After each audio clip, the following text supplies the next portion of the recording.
포털 사이트를 둘러보다 한 광고가 눈에 띄었다. 확실하게 살을 빼는 혁신적인 방법이란다. 분명 약 파는 거라 생각했지만 내 의식과는 다르게 마우스가 광고 위로 올라가고 말았다. 그 게시글을 클릭하자 소개 영상이 나왔다. 내용은 아주 황당해서 절로 웃음이 나왔다. 밥 대신 자기 살을 먹는 방법이란다. 원통형의 짧고 뾰족한 침을 가진 기계로 지방을 뽑아서 약과 함께 섞어서 먹는다는 아주 해괴한 발상이었다.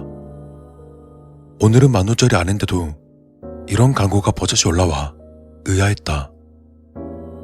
사람을 호구로 하는 것일까?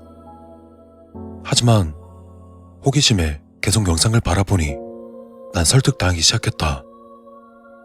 미국 최고 명문 샤버드 대학 교수가 나와서 제품의 안정성과 효능 입증되었다고 말했기 때문이다. 한국어 버전이었기 때문인지 샤 대학 교수와 의사들도 추천하고 있었다. 그 악명 높은 FDA와 유럽 식약처에 승인도 받았다고 한다. 최고의 전문가들이 추천하니까 아무리 발상이 황당해도 참 심한 것으로 느껴졌다. 곧바로 검색창에다 그 제품을 검색해 보았다. 제품을 극찬하는 글들이 쏟아져 나왔다. SNS에서도 유명한 인플루언서들이 제품과 함께 셀카를 찍고 있었다.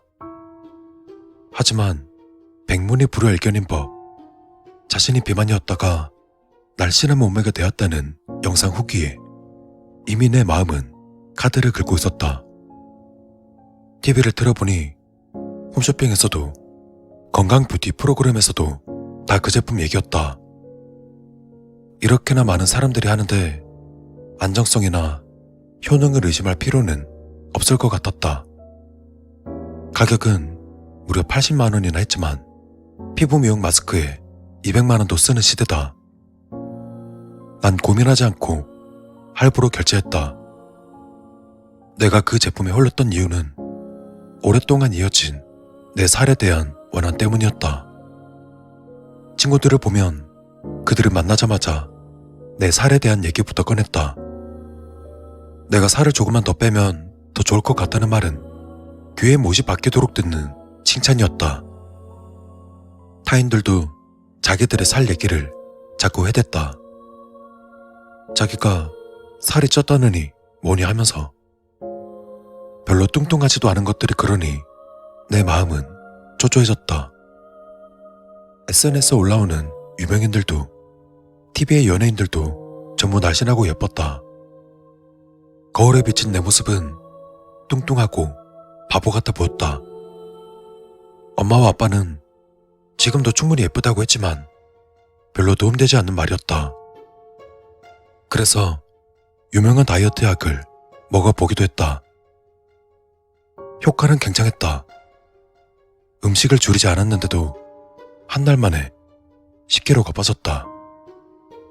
친구들은 날 볼 때마다 축하해줬고 만나는 모든 사람들이 살이 빠졌다고 말하며 날 칭찬했다. SNS에 셀카도 올리기 시작했다.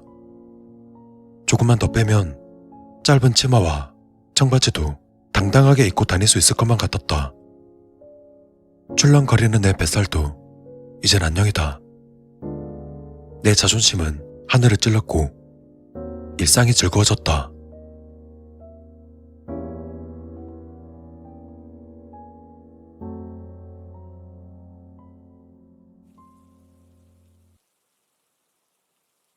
하지만 날씬한 몸매는 3일 천하에 불과했다. 약을 끊자마자 거짓말처럼 체중은 급하게 불어났다. 깜짝 놀라 찾아보니 요요 현상이라는 것이었다. 내 몸이 증오스러웠다. 왜 난 다른 사람들처럼 행복할 수 없는 걸까? 살을 빼려면 깔끔한 식단과 운동이 필요하다는 건 나도 잘 안다. 하지만 그건 국영수를 위주로 예습과 복습을 철저히 한다는 것만큼 현실성이 없었다. 헬스클럽도 몇 번 가보았고 샐러드도 먹어봤지만 오래가지 않았다. 그렇게 포기한 상태로 있다가 그 제품을 본 것이었다. 어쩌면 이 다이어트 기계의 효과도 오래가지 못할지도 모른다. 하지만 이대로 살이 찐 채로 불행하게 살고 싶진 않았다. 효과가 없으면 80% 환불도 해준다니 다시 한번 다이어트 제품을 믿어보기로 마음먹었다.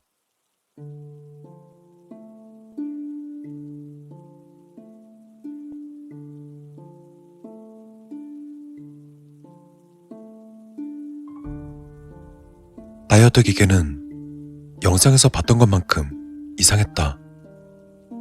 저 원통에 불과한 플라스틱 덩어리가 어떻게 내 몸에서 지방을 빼낸다는 건가?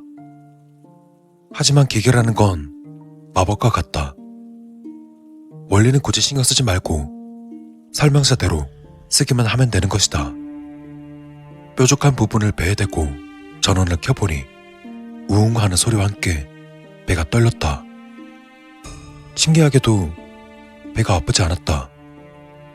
아쉽게도 배는 여전히 볼록했다.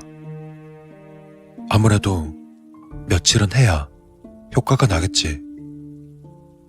저는 코드를 빼고 뚜껑을 열었다. 그 속에서 역한 기름 냄새가 나 구역질이 나왔다. 이런 게 내 뱃속 안에 있다니 마음이 참담해진다. 하지만 더 고역스러운 것은 이걸 다시 먹어야 한다는 사실이었다. 그냥 음식물 쓰레기로 버리면 안 되는 건가 싶었지만 설명서는 단호했다. 먹지 않으면 건강에 안 좋단다. 여전히 이유는 알 수 없었지만 설명서가 그렇다니 참기로 했다. 함께 들어있던 약 패키지를 뜯어서 지방 덩어리에 섞었다. 놀랍게도 그 역한 기름 냄새가 향긋한 바질 향으로 변했다. 역시 과학기술은 위대했다. 화성에 사람도 산다고 하니 이런 것 정도는 아무것도 아니었나 보다. 기계에서 바질 향이 나는 지방 덩어리를 꺼냈다. 정말 도망가고 싶어졌다. 하지만 몸에 칼과 전기톱을 대는 것보다는 훨씬 낫지 않은가. 며칠 동안 해독 주스를 먹은 적도 있다. 살을 빼고 행복해지고 싶다면 이 정도 고통은 감수해야지 싶었다. 내 배에서 꺼낸 기름덩어리를 앞에 두고 고민하던 중 좋은 생각이 떠올랐다. 혼자서 먹기 괴로울 땐 공유하면 된다. 물론 진짜로 친구들에게 내 살을 먹인다는 건 아니다. SNS에 인증샷을 올려서 자랑하는 거다. 사람들의 관심과 응원이 있으면 사람은 어떠한 해괴한 짓이든 할 수 있다. 자기 살을 퍼먹는 정도는 아무것도 아니다. 망설이면서 먹은 첫 숟가락은 놀라웠다. 지방은 생긴 것과 달리 고소하고 맛있었다. 함께 섞은 약의 효과가 아주 대단한 것 같았다. 두 번째 숟갈부터는 뱃속에 술술 들어갔다. 얼마 지나지 않아서 밥 한 공기 분량을 깨끗이 비웠다. 한 가지 다행인 점은 이 짓을 일주일에 3번 한 끼씩만 하면 된다는 점이었다. 먹고 싶은 게 있다면 마음대로 먹으면 되었다. 딱 한 달만 도전해보자.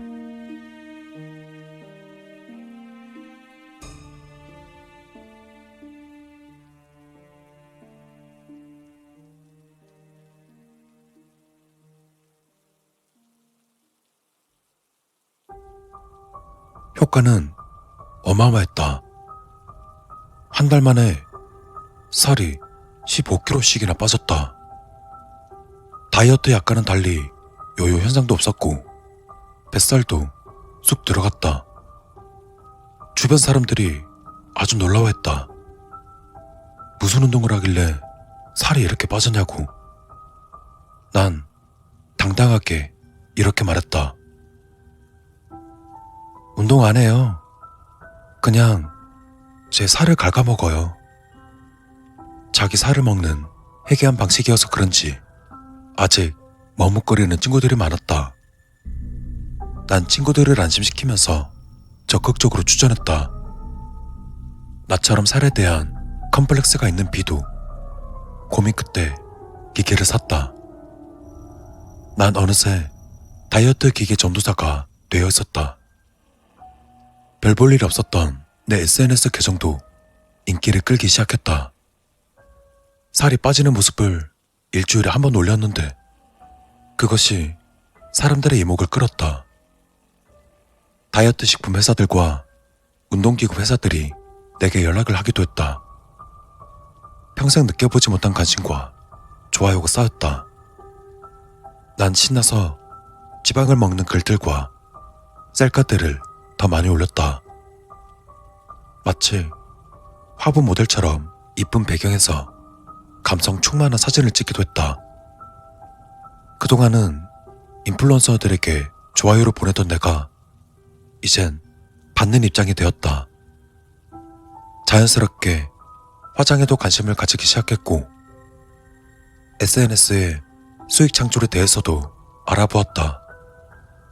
기계를 통해서 180도 바뀐 내 이야기에 많은 사람들이 감동한 듯 했다.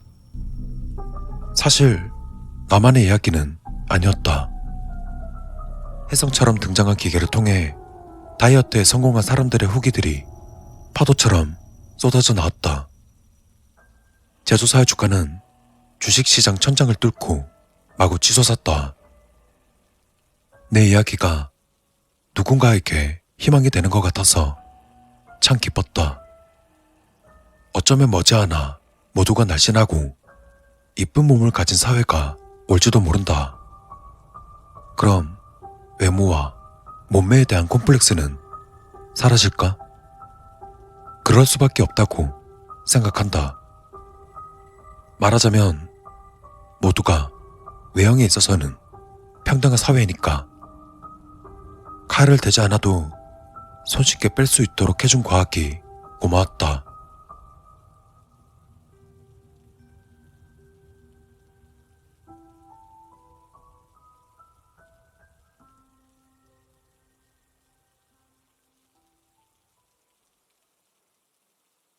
그렇게 몇 달이 지나갔다.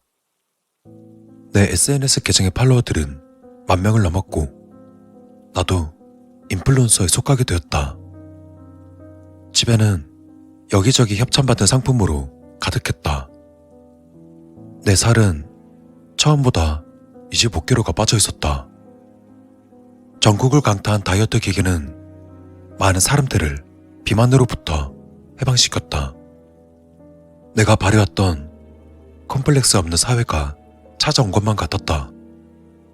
하지만 SNS에서는 충분히 날씬한데도 자신의 몸에 여전히 만족하지 않는 사람들이 많아 보였다. 인터넷 뉴스와 영상 매체 그리고 온갖 것들에서 몸매와 관련된 별의별 용어들이 생겨났다. 그러다 어느 순간 아킬레스건을 이쁘게 하는 방법까지 나왔다. TV에 나오는 연예인들은 이제 수척하다 싶을 정도로 살이 빠졌다. 난 날씬한 몸에 대한 절대적인 기준이 있다고 생각했다. 배는 튀어나오지 않고 다리도 적당한 굵기면 된다고 생각했다. 하지만 많은 사람들이 비슷하게 날씬해지자 남들보다 더 날씬한 몸을 가지려고 했다. 사람들은 왜 이렇게 욕심이 많은 걸까? 그렇게까지 남들의 시선에 이렇게나 심하게 집착해야 되는 걸까? 물론 나도 그렇지만 이건 좀 심하다 싶었다. 그런 마음이 들면서도 다른 사람들의 시선을 신경 쓰지 않을 수 없었다. 그랬기에 나도 유행을 따라갔다. 처음에는 살만 뺐지만 이젠 화장과 피부 미용도 일상에 추가되었다. 필라테스를 시작했고 몸에 좋다는 영양제들은 다 챙겨 먹었다. 물론 내 지방을 먹는 것도 잊지 않았다. 나 자신을 꾸미면 꾸밀수록 팔로워는 더 늘어났다. 열심히 더 하면 인플루언서로 먹고 살 수 있을지도 몰랐다. 돈에 대한 욕심은 마음속에 생긴 작은 의심을 눌렀다.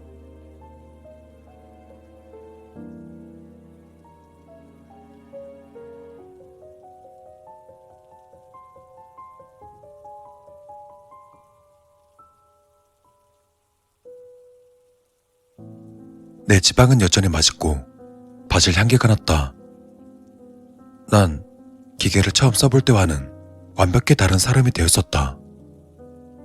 매일 자라는 각질과 지방, 그리고 발톱, 심지어 머리카락까지도 전부 열심히 먹었다. 팔꿈치와 발 뒤꿈치를 사포로 갈았다. 처음엔 미친 행동이라 생각했지만 남들도 다 한 행동이다.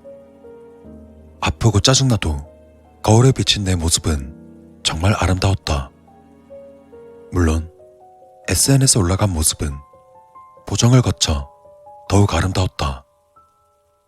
하지만 다른 사람들의 모습 또한 점점 더 아름다워졌다. 나도 그들을 따라 더 과감하게 살을 깎아내야만 했다. 그래도 처음으로 인생이 즐거웠다. 난 한 번도 느껴보지 못한 관심을 받고 있었다. 경쟁을 견뎌내고 100만 팔로워를 얻으면 이것만으로도 먹고 살 수 있을지도 몰랐다. 하고 싶은 것도 딱히 없는 인생이었다. 자신이 좋아하는 것을 직업으로 하는 것이 최고라지 않는가. 난 내 살을 깎고 먹는 것이 좋았다. 그럼 아무래도 그만 아닐까 싶었다.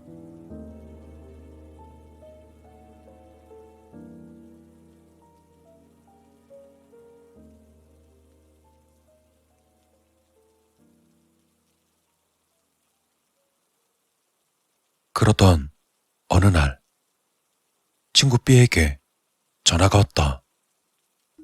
다이어트 기계를 전도했던 첫 번째 친구다.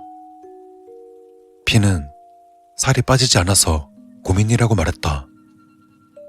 침울한 B의 목소리에 어리둥절해졌다. B는 충분히 날씬한 편이었다. 그런데도 B는 자신이 뚱뚱하다고 생각했다. 난 그렇지 않다면서 B를 위로했지만 도저히 받아들이려 하지 않았다. 그럼 왜 자신의 팔로워가 나보다 적냐면서. 다른 인플루언서들은 자기보다 훨씬 날씬하고 이뻐서 인기가 많다고 생각하는 듯했다. 그러자 나도 B의 생각을 부정할 수 없어졌다. 그럼에도 난 B가 좌절하는 것을 막기 위해서 온갖 말을 꺼냈다. 또 인터넷에서 봤던 과학적인 조언도 해줬다. 하지만 B는 내가 생각할 수 있었던 모든 방법들을 다 해봤다는 것이었다. 조금 짜증이 나려고 했다. 그럼 도대체 내게 뭘 바라는 걸까? 내가 B의 살점을 잡아먹길 바라는 걸까? 그러다 B가 내린 결론은 유전자 탓이었다. 부모님의 비만 유전자가 자기에게도 와서 그렇다고. 그랬기 때문에 어떤 방법도 진정한 효과를 볼 수 없다는 것이다. 그리고 B는 내게 전화를 걸게 된 진짜 이유를 설명하기 시작했다. 자신의 위를 반쯤 먹고 창자도 조금 먹으면 어떨까 싶다면서. 처음에 B가 농담하는 것이라고 생각했다. 하지만 B의 목소리는 섬뜩할 정도로 진지했다. 자기 살을 먹는 것도 모자라 장기까지도 고민하고 있었다. 간담이 서늘해졌다. 우리가 무슨 좀비도 아니고 자기 장기를 먹다니. 제대로 미친 것이 분명하다. 하지만 B는 곧 어색하게 웃으면서 농담이라고 말했다. 그냥 요즘 우울해서 하소연 좀 하고 싶었다면서. 그제서야 마음을 가라앉힐 수 있었다. 하긴 어떤 정신 나간 사람이 자기 장기를 먹겠는가. 사실 B는 위절제 수술을 고민 중이라는 것이었다. 굳이 그렇게까지 해야 되나 싶었지만 못할 것도 아닌 듯했다. 그것도 많은 사람들이 별탈 없이 하니까. 대한민국 최고의 병원들이 모인 강남에서라면 큰일은 없겠지. B도 나처럼 살을 빼고 자신을 가꾸면서 인생이 바뀌었다고 말했다. 처음 받아보는 관심이었고 자존감도 많이 올라갔다면서 말이다. 하지만 이젠 그 누구도 B를 보면서 놀라워하거나 칭찬하지 않는다면서 두렵다고 했다. 남보다 더 우월해진 것 같은 그 느낌을 다시는 못 느낄 것 같다면서. 그건 나도 마찬가지였다. B와 난 서로 경쟁자였다. 하지만 동시에 소중한 친구였다. 그랬기 때문에 B를 잡아먹듯 괴롭히고 싶지 않았다. 그래서 난 B에게 진심으로 격려의 말들을 했다. 언젠가 시간이 생기면 함께 자기 살 스무디나 만들자면서. 남들이 뭐라 하든 무슨 짓을 하든 기죽지 말고 꿋꿋이 살라는 말과 함께. B는 자기 얘기를 들어줘서 고맙다며 전화를 끊었다.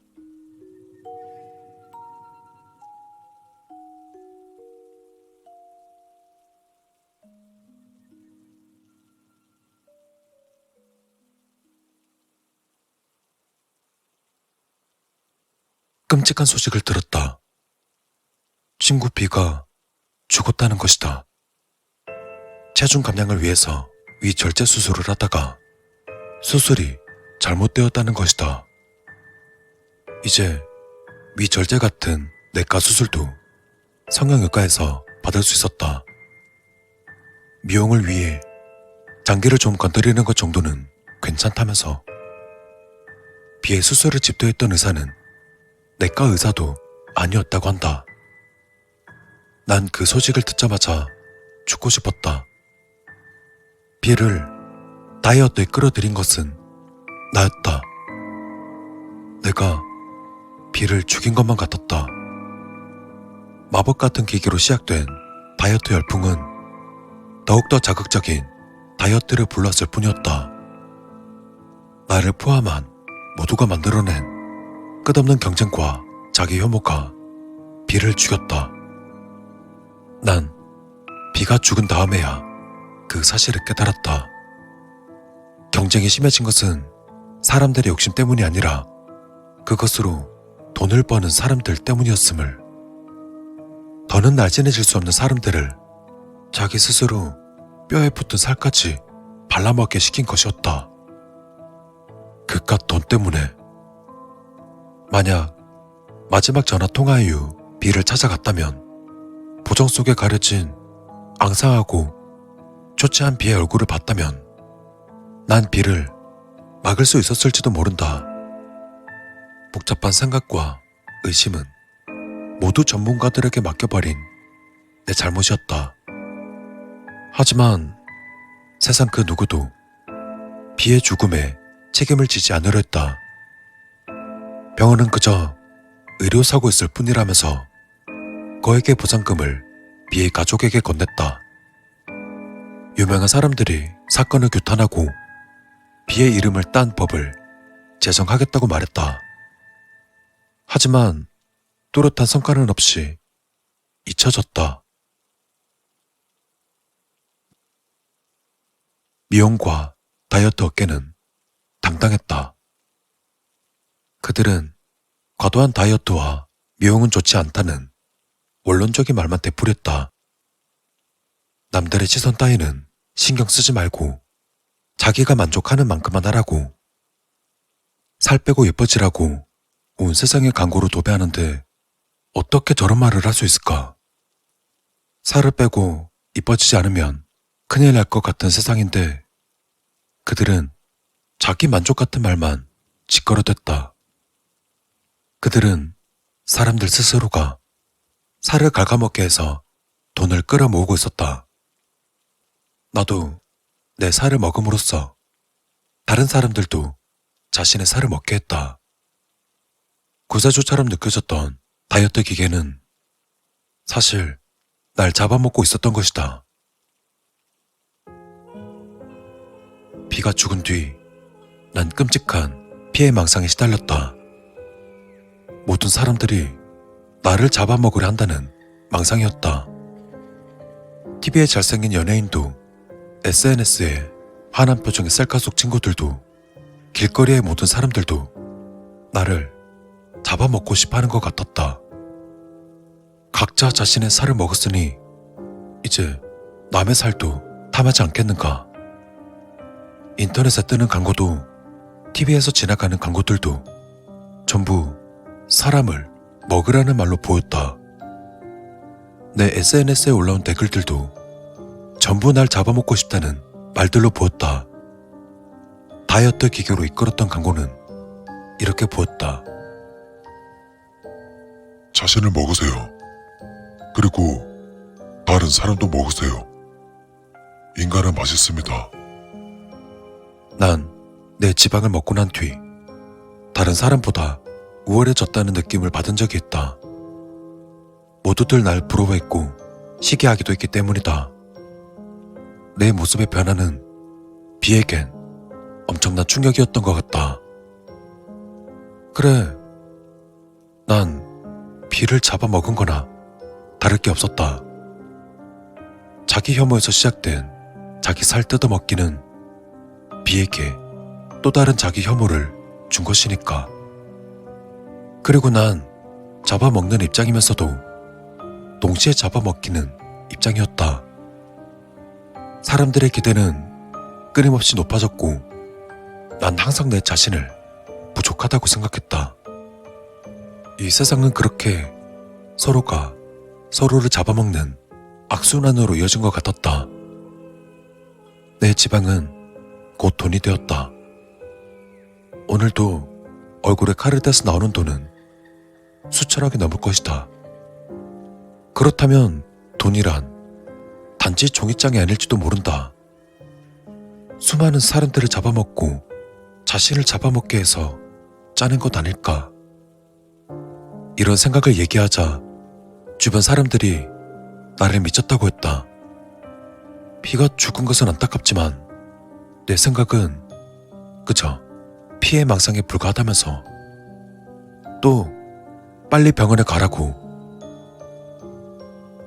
사람들을 치료하는 의사들도 세계 최고 명문대 전문가들도 세상을 뒤엎은 광고들도 전부 거짓말이었다. 세계 최고로 유명하다는 샤버드 대학에서도 의대 건물은 화려하지만 보건대는 쓰러져가는 건물이라고 한다. 그 유명한 FDA도 미국 의사들도 돈에 휘둘린다는 사실을 지금에서야 알게 되었다. 한국이라고 크게 다르지 않았다.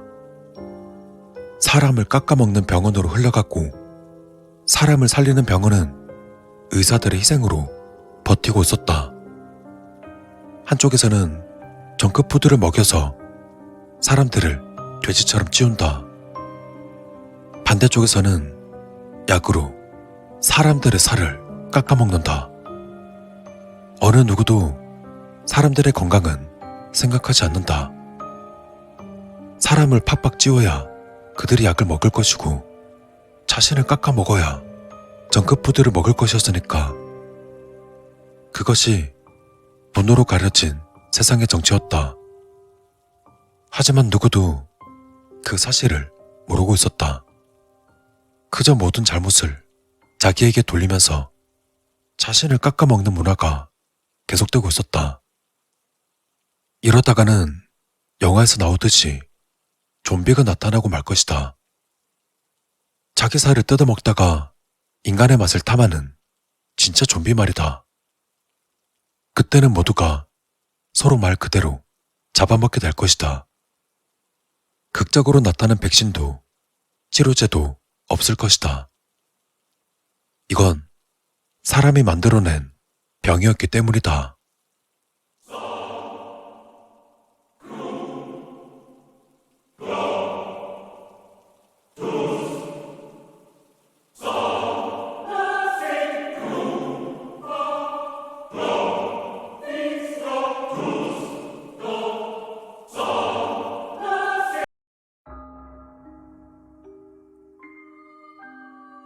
팔을 앞으로 뻗은 채 양쪽 발을 움직이지 않고 점프하는 특성을 가진 중국의 귀신이라 할 수 있습니다. 근데 강씨가 이런 형태인 경우는 오히려 찾아보기 어렵습니다. 관절이 모두 굳어버려 좀 기괴하긴 하지만 관절을 쓸 수 있는 경우도 많습니다. 우리들이 생각하는 강씨의 인식은 홍콩 영화에 영향이 크고 홍콩 영화는 홍콩 장례 문화에 영향을 받아 그렇습니다. 홍콩에서는 장례가 끝나면 매장할 수 있는 토지가 적기 때문에 다른 국가들처럼 시신을 눕혀서 매장하는 형식이 아닌 세워서 매장하는 그런 형식이 많은데 그 영향을 받은 겁니다. 강씨의 팔다리가 일자 형태로 굳어져 있는 경우는 죽은 시체를 세워서 매장하는 문화 때문에 기인했다고 보시면 됩니다.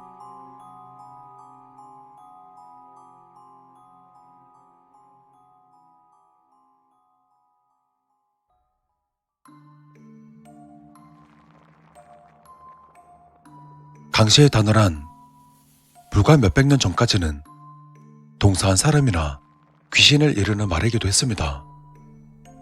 그렇다곤 해도 타 귀신에 비해서 경직된 모습으로 많이 찾아볼 수 있는데 강씨의 이름 자체가 굳은 시자라는 뜻이기 때문에 당연한 것이라고 할 수 있습니다. 보통 강씨는 이마에 부적을 붙이고 중국 전통 의상을 입은 그런 모습으로 많이 묘사되는데 이건 역시 중국 귀신이므로 당연하다고 볼 수 있는 거죠. 다만 부적의 경우는 사연이 있습니다. 강씨를 여러 가지 목적으로 활용할 수 있도록 술자가 닭의 피로 힘을 불어넣는 부적을 이마에 붙여뒀는데 이것의 의도는 죽은 사람들의 사체를 고국으로 옮긴다는 건전한 의도를 가지고 붙인 것입니다. 이와 별개로 부적을 붙이고 있지 않은 강씨가 오히려 일반적인 모습입니다. 또 대다수의 강씨들은 객사한 귀신입니다. 타양에서 최후를 맞은 만큼 객기에 해당하고 원한 역시 어느 정도 강력한 성향이 있습니다. 그리고 여타 다른 귀신과 달리 육체라는 것을 가지고 있는 만큼 물리적인 공격도 가능하겠죠.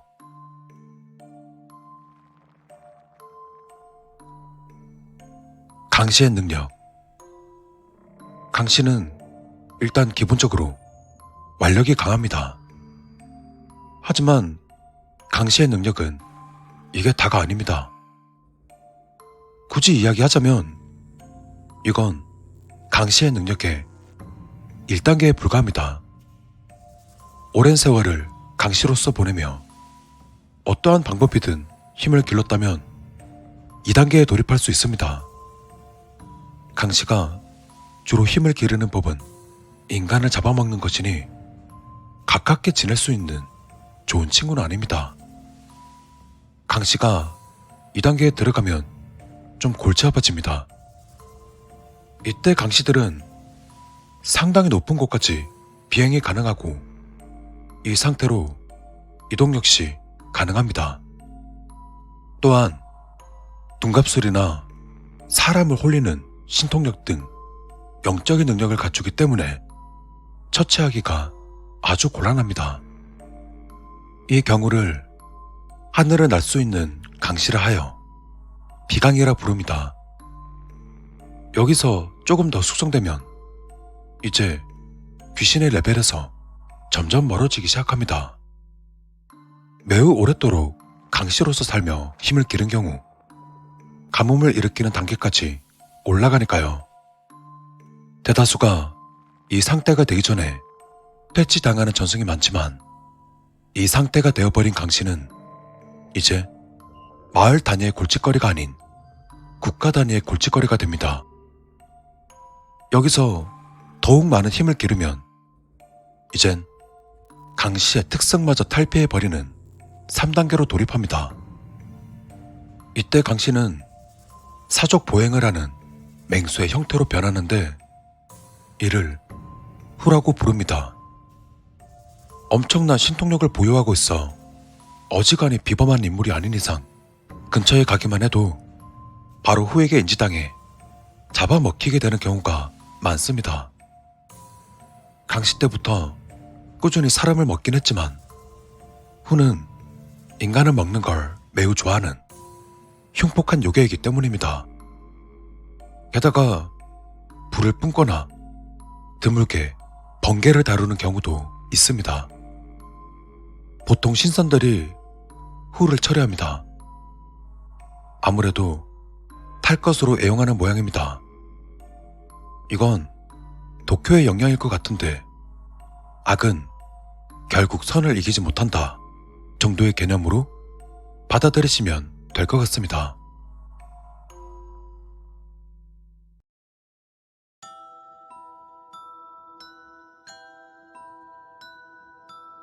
강씨의 유래. 강씨의 유래에 대해서 대표적인 것이 있습니다. 청나라 당시 수많은 전쟁을 통해 많은 사상자가 발생했고 이 중 아군의 시신을 전달하기 위해서 사체 양 겨드랑이에 장대를 꽂아 길게 연결해서 시체를 이동했는데 이걸 멀리서 보거나 어두운 밤중에 본다면 마치 양 팔을 벌린 시체가 껑충껑충 뛰어다니는 그런 모습처럼 보인 것이 강씨의 유래다 라는 것입니다. 아군의 시신을 수습해서 돌아가는 이유는 간단합니다. 타향에서 죽은 것이 매우 비참한 일로 여겨졌기 때문에 장래만큼이나마 고향에서 지낼 수 있도록 배려한 것이죠. 근데 사실 이와 같은 이야기는 과학적으로 보았을 땐 현실성이 너무 떨어지긴 합니다. 일단 시체의 부패와 시체 하중에 관련된 이야기입니다. 시체는 부패하기 마련입니다. 청나라 당시 부패를 막는 기술이 없었던 건 아니지만 일반적인 사병들이 모두 행할 수 있을 정도로 간단하지도 않았고 비용적인 측면에서도 현실적이지 않습니다. 즉, 사후 처리를 하지 않고 이동했을 가능성이 높다는 건데 굉장히 먼 곳을 이동해야 합니다. 지금의 현대와 같이 일반 도로가 아닌 흙길이었을 텐데 시체를 주렁주렁 매단 것을 두 사람이 짊어지고 옮겼다고 합니다. 엄청난 시간이 소비되겠죠. 즉, 그만큼 많이 부패된다는 이야기입니다. 이 부패된 상태에서 겨드랑이에 장대를 넣어 운반했다고 했으니 상당한 하중이 어깨 쪽으로 쏠리게 되고 무거운 짐을 진 채 이동하는 셈이니 시간은 더 오래 걸리고 시체는 더 부패하고를 반복한다는 점을 생각하면 사람의 어깨는 사체의 하중을 견디지 못하게 됩니다. 사체를 그렇게 옮기기엔 무리가 있다는 겁니다. 게다가 장대에다 5명에서 10명 정도씩을 매달아 이동했다는 얘긴데 상당히 지나치게 무겁습니다. 두 사람이서 들 수 있는 무게가 아닙니다. 술에 취한 사람을 부축해 보신 적 있으시죠? 제대로 의식이 없는 상태라 상당한 에너지를 소비하게 됩니다. 근데 강씨 운반법은 사람이 죽었으니 의식이 아예 없는 시체 열구를 고작 2명이 옮긴다고 되어 있습니다. 전문 소방관들도 2명에서 들컷에 사람을 실어 나르는 걸 10차례만 반복해도 거의 탈진 직전으로 에너지를 소비하게 되는데 그 시대 사람들이 열구의 무게를 버티며 운반했다는 말은 허구에 가까운 말입니다. 이 유래는 잘 짜여진 괴담일 가능성이 높습니다. 물론 이 괴담을 만들어낸 사람은 역사적인 지식은 많을지 몰라도 물리적인 문제를 고려하지 못했을 것입니다. 이런 말도 안 되는 유래가 공중파에서 팩트인 것 마냥 다뤄지던데 저는 좀 그랬습니다.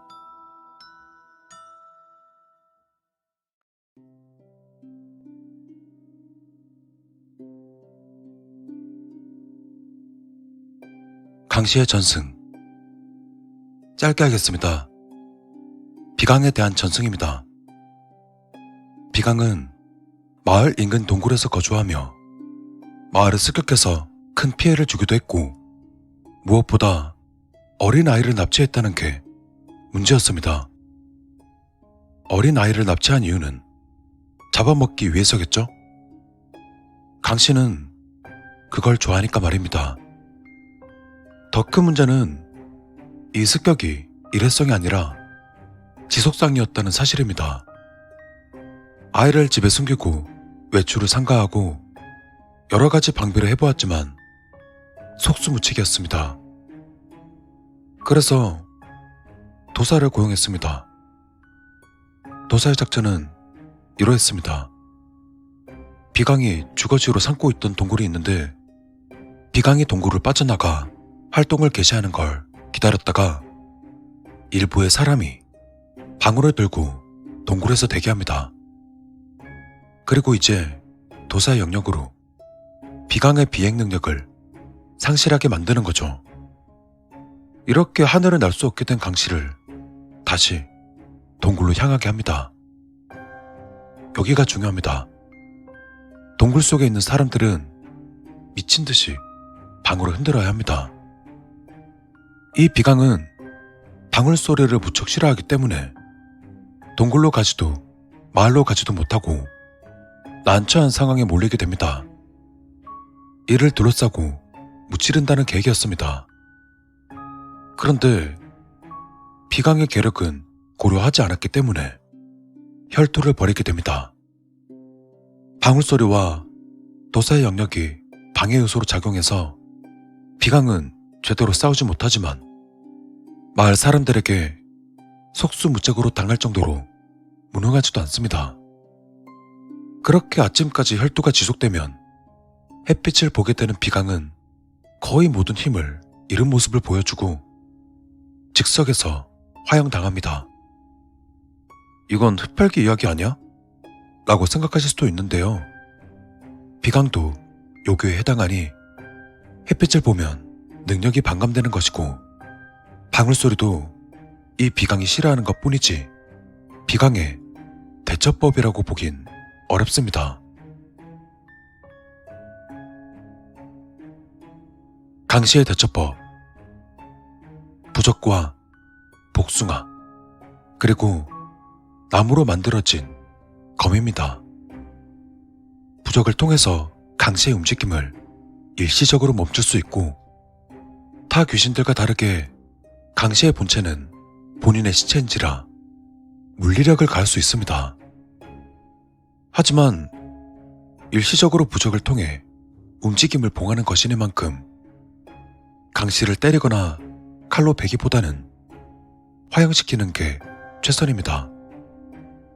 또 강씨를 화형할 때 강씨가 다 타버리기 전 부적의 효력이 닿을 수 있으니 불을 붙인 뒤에는 뒤로 떨어져 있는 게 좋습니다.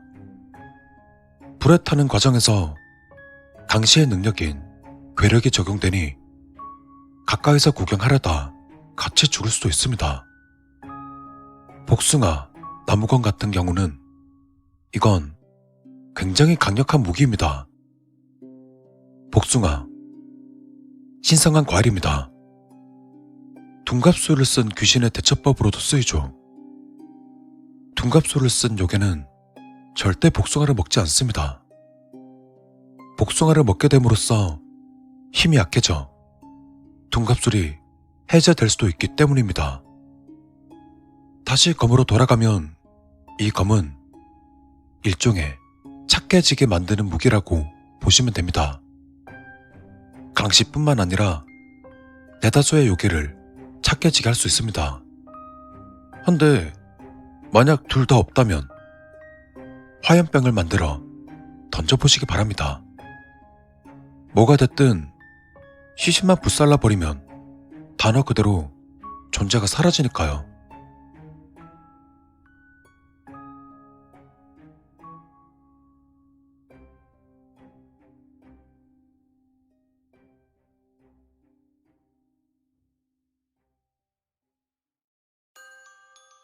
오늘은 강씨에 대해서 알아보았습니다.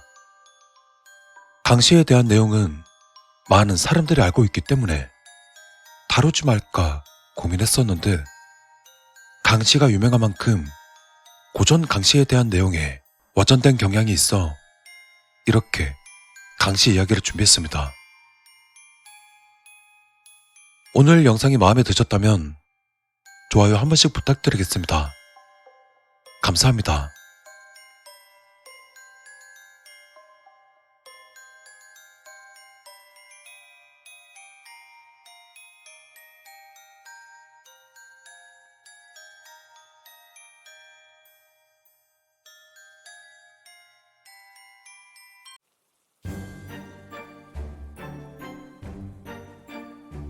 아주 옛날 어느 마을에 푸른색 수염을 가진 기묘한 귀족이 살았습니다. 그는 커다란 성에 살 정도로 상당히 많은 부를 가진 남성이었습니다. 게다가 귀족인데도 평민이었던 마을 사람들에게까지 정중히 대했었고 자신에게 무례를 범하지 않는다면 상대를 존중하는 젠틀맨이었습니다. 혹여나 무례를 범하더라도 어지간한 것이라면 모르는 척 넘어가주는 대인배였습니다. 다만 이 남성에게는 한 가지 문제점이 있었습니다. 그는 결혼 운만큼은 지독하게 없었습니다. 중년에 접어들 무렵 6번씩이나 결혼을 했었지만 항상 끝이 좋지 않았습니다. 그와 결혼한 여성들은 그가 자리를 비우면 재산을 챙겨서 도주한다던가 하는 방식으로 자취를 감추었기 때문입니다. 물론 그 남자의 주장이긴 합니다. 그러다 그는 6번째 아내를 잃고도 결혼을 포기하지 않았습니다. 하지만 뭐가 어찌 되었든 그와 결혼한 여성들은 모두 사라졌습니다. 그는 신사적인 귀족이라곤 해도 아내가 사라지는 것에 대해서 확실한 물증도 없고 돈을 들고 도망쳤다는 것은 이 남성의 주장일 뿐이기도 했습니다. 때문에 그에게 쉽게 딸을 내주는 부모는 없었습니다. 하지만 그럼에도 발품을 팔아 어느 한 집에 도착했습니다. 많은 딸과 아들을 둔 가난한 집이었습니다. 물론 이 집의 부모님도 남들처럼 딸을 내주기를 망설입니다.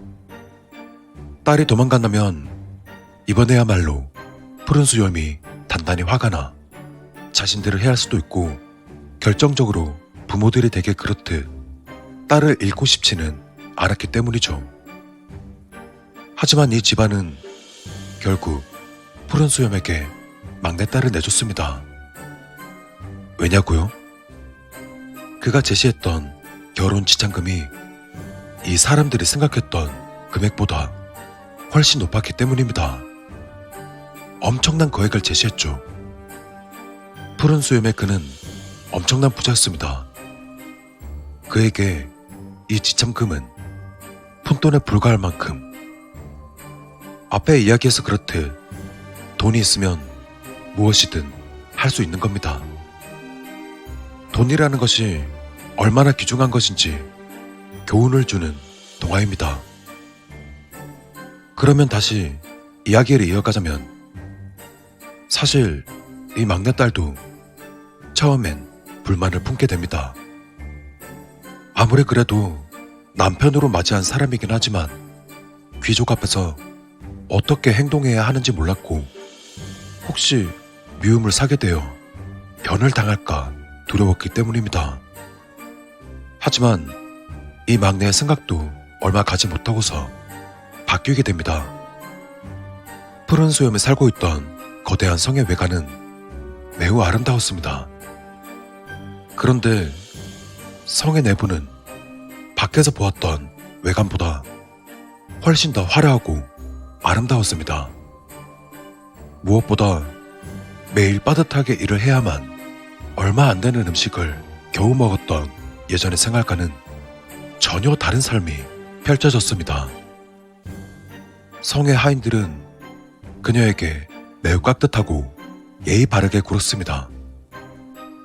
그녀가 손가락을 들어 저게 갖고 싶어 라고 무심코 뱉어내어도 그들은 어떻게든 그 물건을 그녀의 손에 넣어주었고 살면서 본 적도 없던 아름다운 옷들을 하녀들이 정성들여 입혀줬으며 식사도 산의 진미로 바뀌었기 때문이었습니다. 그녀는 성을 돌아다닐 때마다 감탄을 금치 못했습니다. 무엇보다 푸른 수염이 막내의 생각과는 달리 매우 가정적이고 다정하게 대해주었다는 이유가 제일 컸습니다. 어린아이처럼 즐거워하는 그녀를 보며 푸른 수염도 흐뭇해했습니다.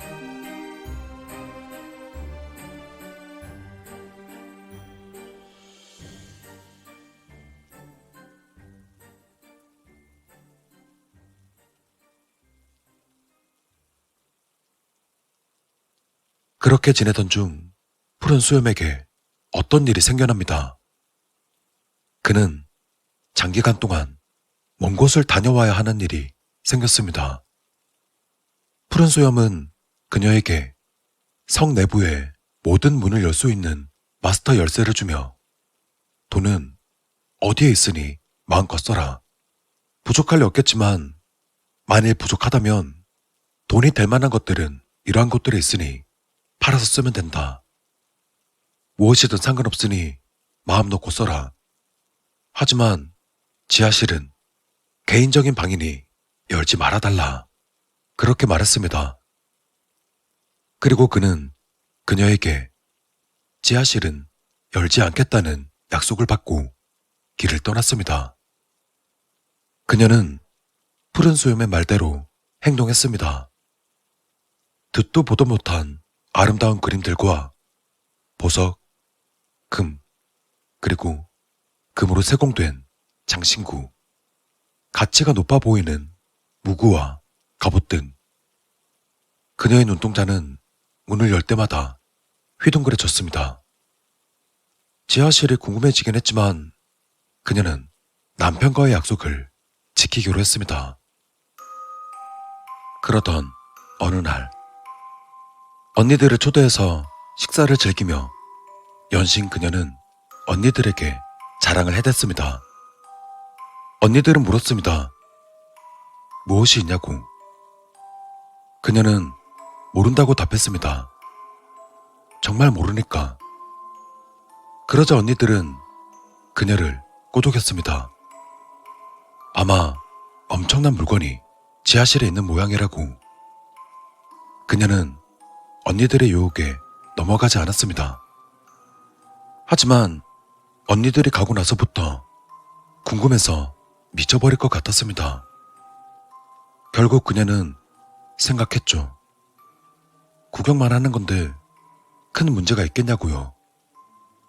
그녀는 즉시 지하실로 향했습니다. 그리고 문을 열고 안을 본 그녀는 그것들이 무엇인지 제대로 인지하는데 꽤 시간이 걸렸습니다. 그리고 인지하자마자 경악하며 열쇠를 떨어뜨리고 맙니다. 지하실에 있는 그것들은 푸른 수염에게 시집을 갔던 여성들의 머리들이었습니다. 지하실을 열었던 처벌이었겠죠. 그 장소에서 바로 들켜버린 여성도 있었던 모양입니다. 서둘러 그녀는 떨어진 열쇠를 주워 자신의 옷자락에다 연신 비벼댔습니다. 지하실의 바닥이 피로 흥건했기 때문에 떨어진 열쇠로 피가 묻은 것이죠. 서둘러 그녀는 열쇠에 묻은 피를 닦아낸 뒤 지하실을 잠갔습니다. 그리고 거의 직후 푸른 수염이 돌아왔습니다. 그녀는 최대한 티를 내지 않으려 했으며 남편에게 열쇠를 돌려주었습니다. 그러자 푸른 수염은 허기가 진다며 하인들에게 식사를 차리도록 했습니다. 오랜만에 돌아왔으니 같이 식사를 하는 것이 좋겠소. 그녀는 그렇자고 했습니다. 거절하면 이상해 보일 테니까. 그녀와 푸른 수염은 식탁을 마주하고 앉았습니다. 어색한 공기가 흐르는 가운데 푸른 수염은 안주머니에서 흰 손수건을 꺼내 열쇠를 신중하게 문지르기 시작하며 슬픈 목소리로 말했습니다.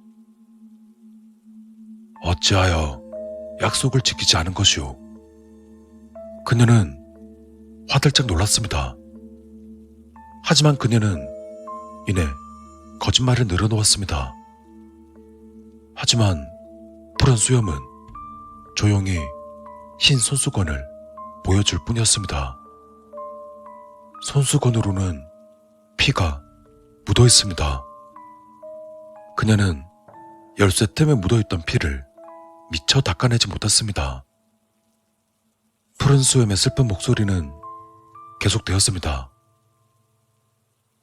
어찌하여 처음의 순수한 모습을 잃어버린 것이오? 이제 푸른 수염은 허리춤에서 칼을 꺼내기 시작했습니다. 하지만 이번엔 슬픈 목소리가 아닌 분노가 가득한 말투로 말합니다. 당신이 약속을 어겼어도 순수함을 잃지만 않았다면 난 용서했을 것이오. 푸른 수염은 자리를 박차고 일어났습니다. 그리고 거의 동시에 그녀 또한 자리를 박차고 일어났습니다. 이 둘의 차이점은 푸른 수염에겐 날이 잘 서 있는 검이 있고 그녀에겐 아무것도 없다는 겁니다. 그녀는 도망치기 시작했지만 성 내부를 훤히 알고 있는 푸른 수염에게 도망치는 건 불가능했습니다. 잡히기 직전 그녀는 애원했습니다. 정말로 절 사랑하셨다면 마지막으로 신에게 기도드릴 시간 좀 주세요. 푸른 수염은 잠시 갈등했지만 검을 내렸습니다. 그리고는 슬픈 목소리로 말합니다. 그러도록 하시오. 그녀는 기도를 시작했습니다. 그러자 때마침 성을 방문한 그녀의 오빠들이 이 광경을 마주하곤 푸른 수염을 처단했습니다. 푸른 수염은 저항하긴 했지만 인원수에서 밀려나게 됩니다.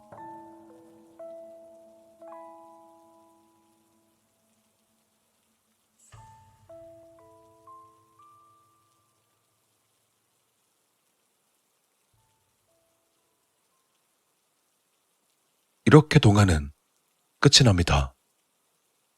상세히 내용을 파내고 보면 오늘 낭독하여 드린 동화도 역시 잔혹한 내용입니다.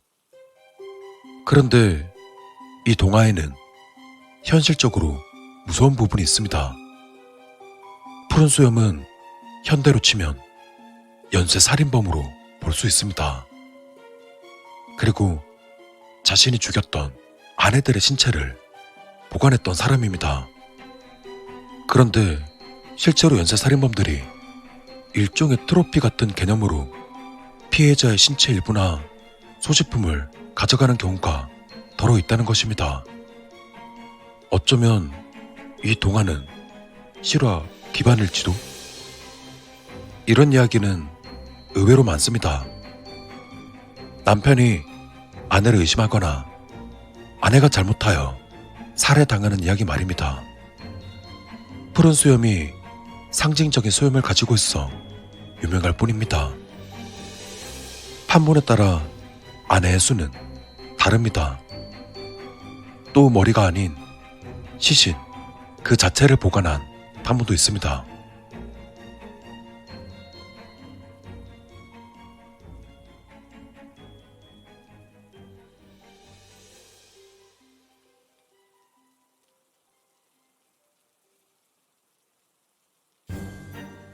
오늘의 이야기 어떠셨나요? 오늘 스토리가 괜찮으셨다면 좋아요 한 번씩 부탁드리겠습니다. 감사합니다.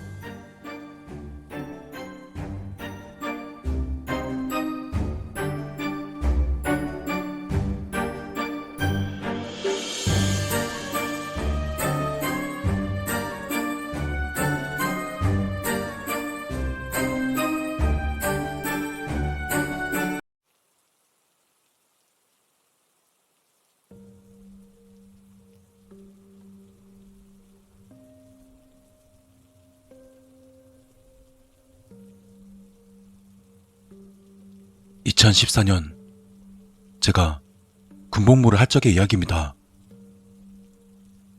전 가평에 있는 부대에서 복무했었습니다. 이 사건은 제가 일병이던 시절 후임 김일병에게 일어난 사건입니다.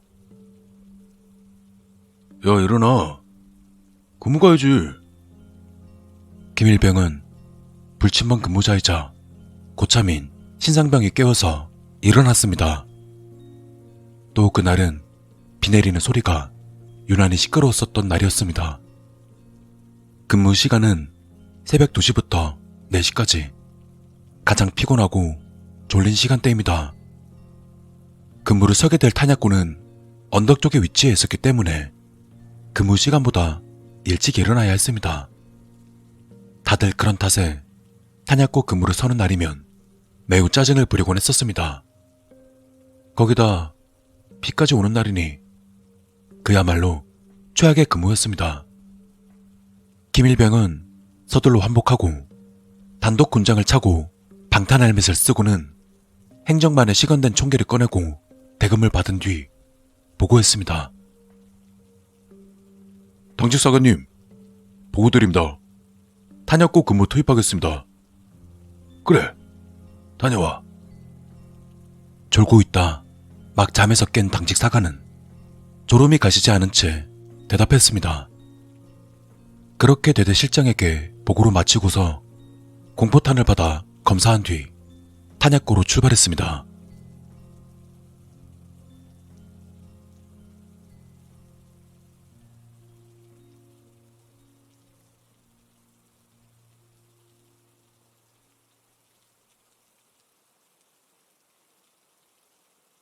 비 오는 날이면 우비를 써야 하는데 김일병은 계급에서 밀리다 보니 찢어진 우비를 보급받았습니다. 그걸 쓰고 가니 비는 새고 찝찝하고 온몸은 축축해져 잠이 확 깼었다고 했었죠. 그렇게 한참을 올라서 김일병은 탄약고에 도착해 근무에 투입했습니다.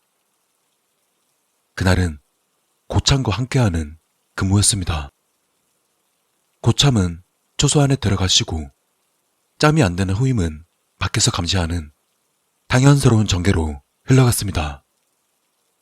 10분, 30분, 1시간. 그렇게 시간은 흘러갔고 김일병은 그저 멍하게 서서 추적추적 비가 내리는 탄약고 언덕길을 보고 있었답니다. 그렇게 2시간 근무 중 1시간 20분쯤 지났을 때 김일병은 그 언덕길에서 보면 안 될 것을 보고 말았습니다. 비가 흘러내리는 언덕을 무언가 꾸물꾸물거리며 올라오고 있었습니다. 철박, 슥, 철박, 슥. 웅덩이를 짚는 짙은 소리와 무엇인가 끌려오는 듯한 소리. 그렇습니다. 그건 비가 오는 언덕길을 기어오고 있었습니다. 김일병은 이때부터 온몸에 소름이 돋고 등골이 오싹해진과 동시에 제대로 된 사고가 마비됐다고 합니다. 극도의 공포와 마주치면 비명조차 지를 수 없다고들 하죠. 그는 입도 마비되어 같이 근무하던 염상병을 부를 수도 없었다고 합니다. 숨 넘어갈 것 같은 목소리로 졸고 있는지 자고 있는지 초소 안에 누워있을 염상병을 불렀지만 들리지 않는 듯 했습니다. 그러는 사이 그 소리는 더욱 크게 들려오고 기어오는 것은 언덕길 중간에 파놓은 배수로를 지나오고 있었습니다. 철박, 쓱, 철박, 쓱. 쉽게 들리는 물을 짚는 소리와 더불어 그것의 형체가 가까워지면서 서서히 보이기 시작했습니다. 낡은 군복을 입고 있는 군인이었습니다. 허리 아랫부분은 절단된 건지 없었고 찢어진 상의 옷까지만 끌려오고 있었습니다. 비오는 날 검은 형체가 기이한 소리를 내며 기어오는 것만으로도 졸도할 지경인데 김일병을 더 미치게 만든 건 그것의 얼굴이었습니다. 두 눈은 뻥 뚫려 눈알은 보이지 않았고 턱은 찢어져 간신히 붙어있는 채 덜렁거리고 있었습니다. 그런 녀석이 말라 비떨어진 팔로 언덕을 기어오는 모습을 보니 정신이 나갈 만도 합니다. 그러다 김일병은 자신도 모르게 공포탄을 장전했고 비명을 지르며 한 발 쏜 뒤 그대로 기절했다고 합니다.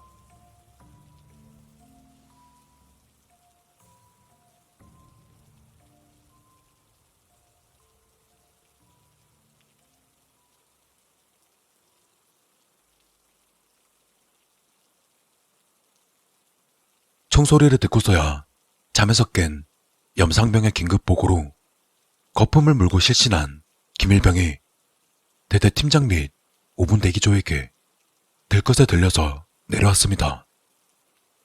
그 탓에 당시 졸고 있던 염상병은 진급이 누락당했습니다. 김일병은 쓰러진 이유를 대대 실장 및 대대장, 중대장, 주임본사, 탄약관에게 죄다 보고했지만 군대라는 곳이 말이죠. 귀신 봤다고 넘어가주는 동네겠습니까? 결국 군의관에게 정신 착란으로 인한 극도의 공포에 의한 발포라는 길고 얼토당토 않는 판정을 받고 나서 휴가도 잘리고 진급도 누락당했습니다. 하지만 제가 이 이야기의 진상을 알게 된 것은 한참 뒤의 일이었습니다.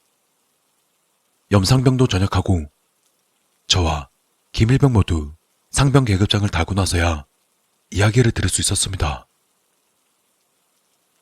김상병님, 제가 그때 아무에게도 말하지 않은 것이 하나 있습니다. 응? 뭔데? 그는 공포탄을 쏘았던 이유가 따로 있었습니다. 검은 형체가 기어오던 것은 질척한 소리가 가까워질수록 목소리가 들리더랍니다. 처음에 그 형체는 줘, 놔줘 라고 희미하게 들렸었는데 얼굴이 보일 정도로 가까이 오니 무슨 말을 하는 건지 알아들을 수 있었다고 합니다. 그건 말입니다. 저에게 총을 내게 쏘아줘 라고 말했습니다. 뭐?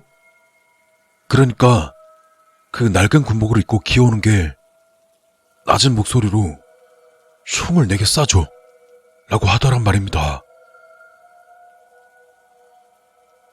아마 그때 김일병이 본 건 6.25 전쟁 당시 폭격으로 하반신을 잃고 숨을 거둔 군인의 혼령이었을 듯합니다. 이유를 알고 나니까 마음이 착잡해졌습니다. 수십 년이 훌쩍 넘은 지금까지 그 아픈 몸을 이끌고 기어다니며 자신을 고통에서 해방시켜줄 누군가를 찾아다니는 군인의 혼령이라. 군복무 하는 도중 전쟁의 참혹함을 다시금 뼈에 새겼던 순간이었습니다.